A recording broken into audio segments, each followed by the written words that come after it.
நம்ம ஒரு 3D ஆப்ஜெக்ட்டை இது மாதிரி பிரிண்ட் பண்ணுறதுக்கு முன்னே ஃபர்ஸ்ட் அதை டிசைன் பண்ணணும். இது மாதிரி 3D ஆப்ஜெக்ட்டை டிசைன் பண்ண AutoCAD, SolidWorksனு நிறைய சாஃப்ட்வேர்ஸ் இருக்குது. நம்ம இப்போ Tinkercad அப்படின்ற ஒரு வெப் பேஸ்ட் டூலை யூஸ் பண்ண போகிறோம். Tinkercad Autodesk அப்படின்ற ஒரு கம்பெனி டெவலப் பண்ணியிருக்காங்க. இந்த Autodesk இது மட்டும் இல்லாமல் நிறைய இண்டஸ்ட்ரியல் ஸ்டாண்டர்ட் டிசைனிங் சாஃப்ட்வேர்ஸை டெவலப் பண்ணியிருக்காங்க. இது ஒரு வெப் பேஸ்ட் டூலாக இருக்கிறதால நம்ம பிகினர்ஸாக இருக்கும்போது டிசைனிங் கற்றுக்க ரொம்பவே ஈஸியாக இருக்கும்.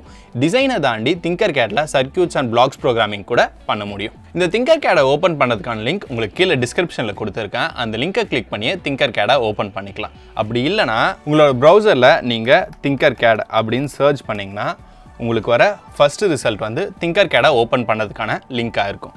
ஸோ அதை கிளிக் பண்ணிங்கன்னா Tinkercadல உங்களுக்கு ரைட் சைட் கார்னரில் 2 ஆப்ஷன் இருக்கும். ஒன்று சைன்இன், இன்னொன்று ஜாயின் நவ்.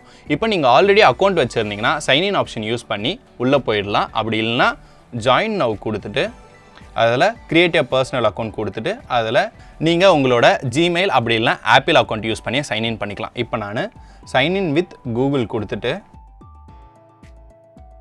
நீங்கள் ஒன்ஸ் சைன்இன் பண்ண அப்புறம் உங்களுக்கு இது மாதிரி டேர்ம்ஸ் அண்ட் கண்டிஷன் பேஜ் ஒன்று ஓப்பன் ஆகும். அதை நீங்கள் படித்து பார்த்துட்டு டிக் மார்க் கொடுத்து கண்டினியூ பண்ணிக்கலாம். அண்ட் ஃபைனலாக Tinkercad பேஜை ஓப்பன் பண்ணும்போது உங்களுக்கு ஒரு டுட்டோரியல் டேபும் ஓப்பன் ஆகிருக்கும். அதையும் க்ளோஸ் பண்ணிக்கலாம்.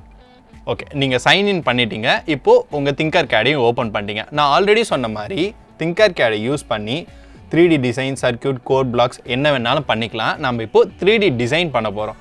ஸோ 3D டிசைனை இங்கே செலக்ட் பண்ணிவிட்டு கிரியேட் நியூ டிசைன் ஆப்ஷனை செலக்ட் பண்ணுறேன்.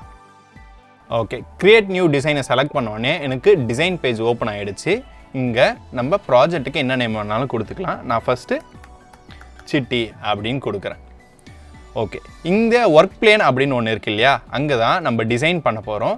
அண்ட் அந்த டிசைனை top view, right view, front வியூன்னு எந்த வியூவில் வேணாலும் நம்ம பார்த்துக்கலாம். இப்போ நம்ம மறுபடியும் இங்கே ஹோம் அப்படின்ற ஆப்ஷனை கிளிக் பண்ணால் அது நார்மல் வியூக்கே வந்துடும்.